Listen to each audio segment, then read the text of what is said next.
ബയോട്ടിക്സിന്റെ മറ്റൊരു വീഡിയോയിലേക്ക് എല്ലാ കൂട്ടുകാർക്കും സ്നേഹത്തോടെ സ്വാഗതം. ഫ്രോഗിന്റെ മോർഫോളജി, അതേപോലെ തന്നെ അനാട്ടമിയിലെ ചില ഭാഗങ്ങൾ, ഇതെല്ലാം നമ്മൾ നേരത്തെ പഠിച്ചു കഴിഞ്ഞു. അതിന്റെ മുഴുവൻ മാർക്കും നമുക്ക് കിട്ടും. ഇനി ഫ്രോഗിന്റെ അനാട്ടമിയിലെ ബാക്കിയുള്ള ഭാഗങ്ങൾ നമുക്ക് പഠിക്കാനുണ്ട്. അതായത് excretory system, neural system, endocrine system, reproductive system, ഇത്രയും ഭാഗത്തിന്റെ മാർക്ക് കൂടി നമ്മൾക്ക് വാങ്ങണം. അപ്പോൾ നേരെ നമുക്ക് വിഷയത്തിലേക്ക് വരാം. എല്ലാവരും ശ്രദ്ധയോടെ ഇരുന്ന് വേണ്ട കാര്യങ്ങളൊക്കെ നോട്ട് ചെയ്യണേ. അപ്പൊ നമുക്ക് എക്സ്ക്രീറ്ററി സിസ്റ്റത്തിൽ നിന്ന് തുടങ്ങാം. നൈട്രജനസ് വേസ്റ്റ് മെറ്റീരിയൽ എലിമിനേഷൻ ആണല്ലോ നമ്മൾ എക്സ്ക്രീഷൻ എന്ന് വിളിക്കുക. അതിനു വേണ്ടിയിട്ട് ഫ്രോഗിന്റെ കേസിൽ വെൽ ഡെവലപ്ഡ് ആയിട്ടുള്ള ഒരു എക്സ്ക്രീറ്ററി സിസ്റ്റം തന്നെയുണ്ട്. അതിൽ പെയർ ഓഫ് കിഡ്നീസ് ഉണ്ട്, യുറേറ്റേഴ്സ് ഉണ്ട്, അതേപോലെ യൂറിനറി ബ്ലാഡർ ഉണ്ട്, ക്ലോയാക്ക ഉണ്ട്.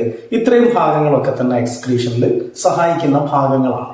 കിഡ്നി പേഡാണ്, റെഡ് കളർഡ് ആണ്, കോമ്പാക്റ്റ് ആണ്, ബീം ഷേപ്ഡ് ആണ്. ബോഡി ക്യാവിറ്റിയുടെ ഏറെക്കുറെ അവസാന ഭാഗത്തേക്ക് വെർട്ടിബ്രൽ കോളത്തിന്റെ അഥവാ നട്ടെല്ലിന്റെ ഇരുവശങ്ങളിലുമായാണ് കിഡ്നികൾ കാണപ്പെടുന്നത്. ഓരോ കിഡ്നിയിലും ധാരാളം നെഫ്രോണുകൾ ഉണ്ടാവും. നെഫ്രോൺസ് അഥവാ യൂറിനിഫറസ് ട്യൂബ്യൂൾസ് ആണ് കിഡ്നിയുടെ സ്ട്രക്ചറൽ ആൻഡ് ഫങ്ഷണൽ യൂണിറ്റ്സ് എന്ന് ഞാൻ പറയേണ്ടതില്ലല്ലോ. മെയിൽ ഫ്രോഗിലെയും ഫീമെയിൽ ഫ്രോഗിലെയും എക്സ്ക്രീറ്ററി സിസ്റ്റത്തിന് ചില വ്യത്യാസങ്ങളുണ്ട്. മെയിൽ ഫ്രോഗിൽ കിഡ്നിയിൽ നിന്നും വരുന്ന യൂറീറ്റേഴ്സ്, അത് പേഡാണ്. ഈ യൂറീറ്റേഴ്സ് യൂറിനോജെനൈറ്റൽ ട്രാക്റ്റ് ആയാണ് അറിയപ്പെടുന്നത്. അതായത് യൂറിനും സ്പേമും ഒക്കെ വരുന്നത് യൂറീറ്റർ വഴിയാണ്. പിന്നീട് ഇത് ക്ലോയാക്കയിലേക്ക് തുറക്കുന്നു. എന്നാൽ ഫീമെയിൽ ഫ്രോഗിന്റെ കേസിൽ യൂറീറ്റർ വേറെയും ഒവിഡക്റ്റ് വേറെയുമായി തന്നെ ക്ലോയക്കയിലേക്ക് തുറക്കുന്നുണ്ട്. ഓർക്കുക, മെയിൽ ഫ്രോഗില് യൂറീറ്റർ യൂറിനോജെനൈറ്റൽ ഡക്റ്റ് ആണ്. ഫീമെയിലിൽ യൂറിൻ വരുന്ന യൂറീറ്റർ വേറെ, ഓവം വരുന്ന ഒവിഡക്റ്റ് വേറെ. റക്റ്റത്തിന്റെ വെൻട്രൽ സൈഡിൽ തിൻ വാൾഡ് ആയിട്ടുള്ള യൂറിനറി ബ്ലാഡർ കാണപ്പെടുന്നു.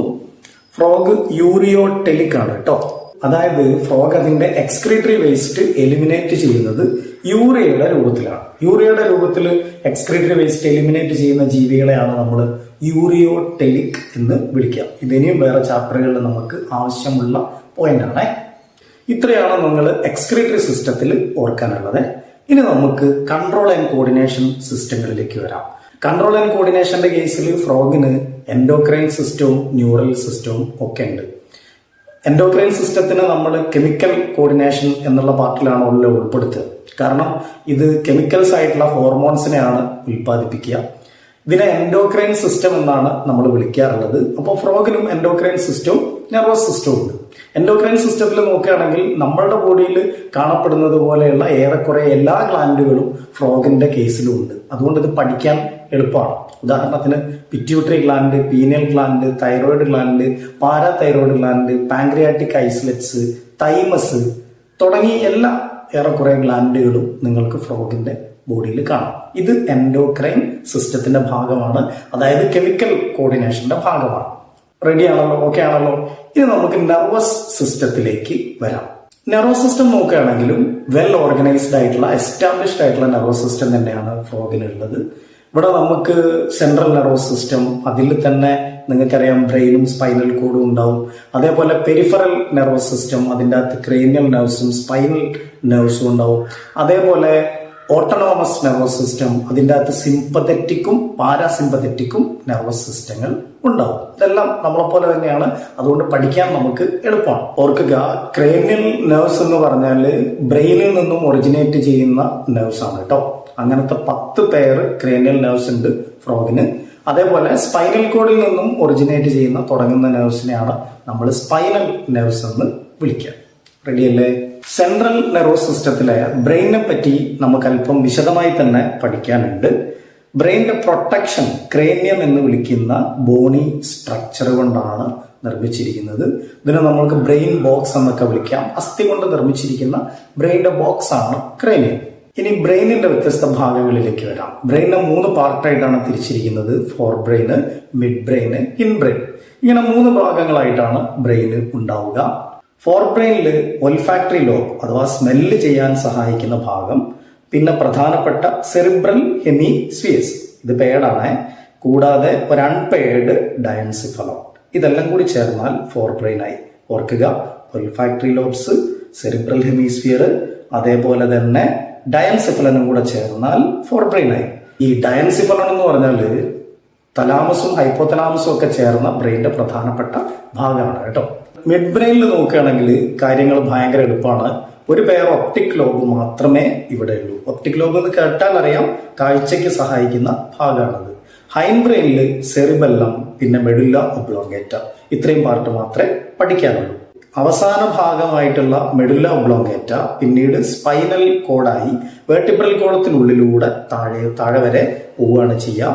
ഇതിൽ നിങ്ങൾ ശ്രദ്ധിക്കേണ്ട ഒരു ഭാഗം ഫൊറാമൻ മാഗ്നം എന്ന സ്കള്ളിനുള്ളിലെ ഓപ്പണിങ്ങിലൂടെയാണ് മെഡുല്ല ഒബ്ലോങ്കേറ്റ സ്പൈനൽ കോഡായിട്ട് മാറുന്നത്, അല്ലെങ്കിൽ സ്പൈനൽ കോഡിലേക്ക് കണക്ട് ആവുന്നത്. ഇനി നമുക്ക് ഫ്രോഗിന്റെ സെൻസ് ഓർഗനിലേക്ക് വരാം. നിങ്ങൾക്കറിയാലോ, പുറമെ നിന്നുള്ള ഇൻഫർമേഷൻസിനെ സ്വീകരിക്കുന്ന ഭാഗങ്ങളാണ് സെൻസ് ഓർഗൻസ്. ഏതൊക്കെയാണ് ഫ്രോഗിന്റെ സെൻസ് ഓർഗൻസ് എന്ന് നോക്കാം. ഓർഗൻസ് ഓഫ് ടച്ച്, അതായത് തൊട്ടറിയാനുള്ളത് സെൻസറി പാപ്പിലെ ആണ്. സെൻസറി പാപ്പിലെ ഉപയോഗിച്ചിട്ടാണ് ഇത് ടച്ച് അറിയുന്നത്. ടേസ്റ്റ് അറിയാൻ വേണ്ടിയിട്ട് ടേസ്റ്റ് ബഡ്സ് ഉണ്ട്. സ്മെല്ലിന് വേണ്ടിയിട്ട് നെയ്സൽ എപ്പിത്തീലിയ ഉണ്ട്. വിഷൻ, കാഴ്ചയ്ക്ക് വേണ്ടിയിട്ട് ഐസ് ഉണ്ട് എന്നറിയാലോ. ഹിയറിങ്ങിന് ടിംപാനം മാത്രം പോരാ, അതിന്റെ കൂടെ ഇന്റേണൽ ഇയേഴ്സ് എല്ലാം കൂടി ചേർന്നാൽ ഹിയറിങ്ങിന്റെയും അതുപോലെ തന്നെ ബാലൻസിങ്ങിനും സഹായിക്കുന്ന ഭാഗമായി. ഇതിൽ ഐയും ഇയറും മാത്രമാണ് വെൽ ഓർഗനൈസ്ഡ് ആയിട്ടുള്ള സെൻസ് ഓർഗൻസ്. ബാക്കി സെൻസ് ഓർഗൻസ് ഒക്കെ തന്നെ ചില നെർവ് എൻഡിങ്സിന് ചുറ്റുമുള്ള സെല്ലുകളുടെ ഒരു കൂട്ടം മാത്രമാണ്, അല്ലെങ്കിൽ നെർവുകളുടെ ഒരു കൂട്ടം മാത്രമാണ്. അതായത് ഓർഗനൈസ്ഡ് ആയിട്ടുള്ളത് കണ്ണും ചെവിയും മാത്രമേ ഉള്ളൂ. ബാക്കിയൊക്കെ ഏതെങ്കിലും ഒരു നെർവ് എൻഡിങ്ങിന് ചുറ്റും കുറെ നെർവുകളുടെ അഗ്രിഗേറ്റ് മാത്രമാണ്. കണ്ണുകൾ പേടാണ്, സ്ഫെറിക്കലാണ്. ഓർബിറ്റ് എന്ന് പറയുന്ന സ്കള്ളിനുള്ളിലുള്ള കുഴിയിലാണ് കണ്ണുകൾ ഫിക്സ് ചെയ്തിട്ടുള്ളത്. ഇനി ചെവിയിലേക്ക് വരികയാണെങ്കിൽ എക്സ്റ്റേണൽ ഇയറിന്റെ സെറ്റപ്പ് ഒന്നും ശരിക്കില്ല. ഈ പറഞ്ഞ സംവിധാനങ്ങളൊന്നും ശരിക്കില്ല. ടിംബാനത്തിൽ നിന്നാണ് ചെവി തുടങ്ങുക. അതിനുശേഷം ഇതിന് ഇന്റേണൽ ഇയർ ഉണ്ട്. അത് കേൾവിക്കും അതുപോലെ തന്നെ ബാലൻസിങ്ങിനും ഇക്വിലിബ്രിയത്തിനും സഹായിക്കും, മറക്കരുത്. ഇതൊക്കെയാണ് ന്യൂറൽ സിസ്റ്റവും കൺട്രോൾ ആൻഡ് കോർഡിനേഷനും ഒക്കെ ആയിട്ട് ബന്ധപ്പെട്ട പ്രധാനപ്പെട്ട ഭാഗങ്ങൾ. ഇനി നമുക്ക് അവസാന ഭാഗമാണ്, എളുപ്പത്തിൽ പഠിച്ച് തീരാൻ പോവുകയാണ്, ശ്രദ്ധിക്കണം. ഫ്രോഗിന്റെ റീപ്രൊഡക്റ്റീവ് സിസ്റ്റമാണ്. റീപ്രൊഡക്റ്റീവ് സിസ്റ്റം എടുത്താലും വെൽ ഓർഗനൈസ്ഡ് ആയിട്ടുള്ള മെയിൽ ആൻഡ് ഫീമെയിൽ റീപ്രൊഡക്റ്റീവ് സിസ്റ്റങ്ങൾ ഇവിടെ ഉണ്ട്. മെയിൽ റീപ്രൊഡക്റ്റീവ് സിസ്റ്റം നോക്കുകയാണെങ്കിൽ യെല്ലോ കളറിൽ ഓവോയിഡ് ആയിട്ടുള്ള രൂപത്തിലാണ് കാണുക. ടെസ്റ്റിസ് പേഡാണ്. ടെസ്റ്റിസ് കിഡ്നിയുടെ മേൽഭാഗത്ത്, കിഡ്നിയുടെ മേലേക്ക് തന്നെ മീസോർക്കിയം എന്ന് പറഞ്ഞ ഭാഗം കൊണ്ട് ഒട്ടിച്ച പോലെയാണ് ഉള്ളത്. ഈ മീസോർക്കിയം എന്ന് പറഞ്ഞാൽ ഡബിൾ ഫോൾഡ് ഓഫ് പെരിറ്റോണിയം ആണ് കേട്ടോ. പെരിറ്റോണിയം എന്ന് വെച്ചാൽ അബ്ഡമന്റെ അകത്തുള്ള അഥവാ ബോഡി ക്യാവിറ്റിക്ക് ഉള്ളിലുള്ള ഇന്റേണൽ ഓർഗൻസിനെ പൊതിഞ്ഞു സൂക്ഷിക്കുന്ന തിൻ കവറിംഗ് ആണ്. ഈ പെരിറ്റോണിയത്തിന്റെ ഇരട്ട ലെയർ കൊണ്ടാണ് ടെസ്റ്റിസ് കിഡ്നിയുടെ മേലെ ഒട്ടിച്ചിരിക്കുന്നത്. അത്രയേ ഉള്ളൂ. ഈ ഡബിൾ ലെയറിന്റെ പേരാണ് മീസോർക്കിയം. ഈ ഒട്ടിക്കുന്ന ലെയറിന്റെ പേരാണ് മീസോർക്കിയം. ഇനി 10 മുതൽ 12 വരെ വാസ ഇഫറൻഷ്യ എന്ന കുഴലുകൾ ടെസ്റ്റിസിൽ നിന്നും ആരംഭിക്കുന്നു. ഇത് പിന്നീട് കിഡ്നിക്കുള്ളിലുള്ള ബിഡേഴ്സ് കനാലിലേക്ക് തുറക്കുന്നു. ശ്രദ്ധിക്കണം, കിഡ്നിക്കുള്ളിലുള്ള കനാലുകളുടെ പേരാണ് ബിഡേഴ്സ് കനാല്. പിന്നീട് ഇത് യുറീറ്റർ അഥവാ യൂറിനോജനൈറ്റൽ ട്രാക്റ്റിലേക്ക് കണക്റ്റായി ക്ലോയാക്കയിലേക്ക് തുറക്കുന്നു. ഓർക്കുക, നമ്മൾ നേരത്തെ പറഞ്ഞിട്ടുണ്ട്, കിഡ്നിന്ന് യൂറിൻ വരുന്ന വഴിയാണ് യുറീറ്റർ. ആ യുറീറ്ററിനെ യൂറിനോജനൈറ്റൽ ട്രാക്ട് എന്നാണ് വിളിക്കുക. കാരണം നമുക്കറിയാം, ഈ ടെസ്റ്റിസിൽ നിന്നുള്ള വാസ ഇഫറൻഷ്യയിലൂടെ വരുന്ന സ്പേംസ് ബിഡേഴ്സ് കനാലിലൂടെ അവസാനം യുറീറ്ററിലൂടെയാണ് ക്ലോയാക്കയിലേക്ക് വരുന്നത്. റെഡിയാണല്ലോ. ഈ ക്ലോയാക്ക എന്താണെന്ന് അറിയാമല്ലോ. അതായത് ഡൈജസ്റ്റീവ്, റീപ്രൊഡക്റ്റീവ്, എക്സ്ക്രീറ്ററി സിസ്റ്റത്തിന്റെ കോമൺ പാസേജ് ആണ്. യൂറിനും സ്പേമും എഗ്ഗും അതേപോലെ തന്നെ ഫീക്കൽ മാറ്റർ, ഫീസസ് ഒക്കെ പുറത്തേക്ക് പോകുന്നത് ഇതേ വഴിയിലൂടെയാണ്. ഇതേ ക്ലോയാക്ക ചേമ്പറിലേക്ക് വന്നിട്ട് ക്ലോയാക്കൽ അപ്പർച്ചറിലൂടെയാണ് ഈ വേസ്റ്റും കാര്യങ്ങളും ഒക്കെ തന്നെ പുറത്തേക്ക് പോവാം. ഫീമെയിൽ റീപ്രൊഡക്റ്റീവ് സിസ്റ്റം നോക്കുകയാണെങ്കിൽ പെയർ ഓഫ് ഓവറീസ് ഉണ്ട്. കിഡ്നിക്ക് അടുത്താണെങ്കിലും മെയിലിനെ പോലെ പ്രത്യേകിച്ച് ഫങ്ഷണൽ കണക്ഷൻ ഒന്നും തന്നെ ഇല്ല. ഒരു പെയർ ഒവിഡക്റ്റും ഇതിനോട് ചേർന്നിട്ടുണ്ടാവും. അത് ഓവറിയിൽ നിന്നും ഓവം കളക്ട് ചെയ്ത് ക്ലോയാക്കയിലേക്ക് എത്തിക്കും. ഈ ഒവിഡക്റ്റും അതേപോലെ തന്നെ യുറീറ്ററും തുറക്കുന്നത് ഫീമെയിലിൽ സെപ്പറേറ്റ് ആണെന്ന് നമ്മൾ നേരത്തെ പറഞ്ഞിട്ടുണ്ട്. അവിടെ നേരിട്ട് കണക്ഷൻ ഇല്ല. ഇനി ഒരു മെച്ചുവർ ഫീമെയിൽ ഫ്രോഗിനെ എടുത്തു കഴിഞ്ഞാൽ 2500 മുതൽ 3000 വരെ മുട്ടകൾ ഇട്ടുവെക്കും. വെള്ളത്തിലാണ് മുട്ടകൾ ഇട്ടുവെക്കുക. ഫെർട്ടിലൈസേഷൻ എക്സ്റ്റേണൽ ആണ്. വെള്ളത്തിൽ വെച്ചിട്ടാണ് ഫെർട്ടിലൈസേഷൻ നടക്കുക. ഡെവലപ്മെന്റ് ഇൻഡയറക്റ്റ് ആണെന്ന് അറിയാമല്ലോ. ടാഡ്പോൾ എന്ന് വിളിക്കുന്ന ലാർവൽ സ്റ്റേജ് ഉണ്ട്, അതുകൊണ്ട് ഇൻഡയറക്റ്റ് ഡെവലപ്മെന്റ് ആണ്.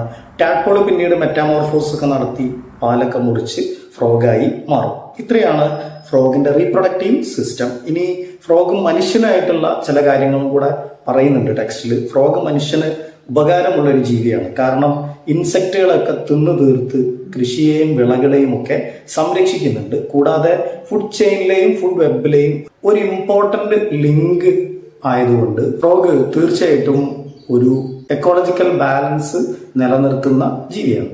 അതുപോലെ തന്നെ ചില രാജ്യങ്ങളിലൊക്കെ ഫ്രോഗിന്റെ കാലുകൾ ഫുഡിന് വേണ്ടിയിട്ട് ഉപയോഗിക്കുന്നുണ്ട് എന്ന് ഞാൻ പറയേണ്ട കാര്യമില്ലല്ലോ. അപ്പൊ ഇത്രയും കാര്യങ്ങളാണ് ഫ്രോഗിനെ പറ്റി നിങ്ങൾക്ക് പഠിക്കാനുള്ളത്. അപ്പോൾ ഫ്രോഗിനെ പറ്റിയുള്ള ഫുൾ ഡീറ്റെയിൽസും നമ്മൾ ഈ ചാനലിൽ 3 വീഡിയോകളായിട്ട് തീർത്തു കഴിഞ്ഞു.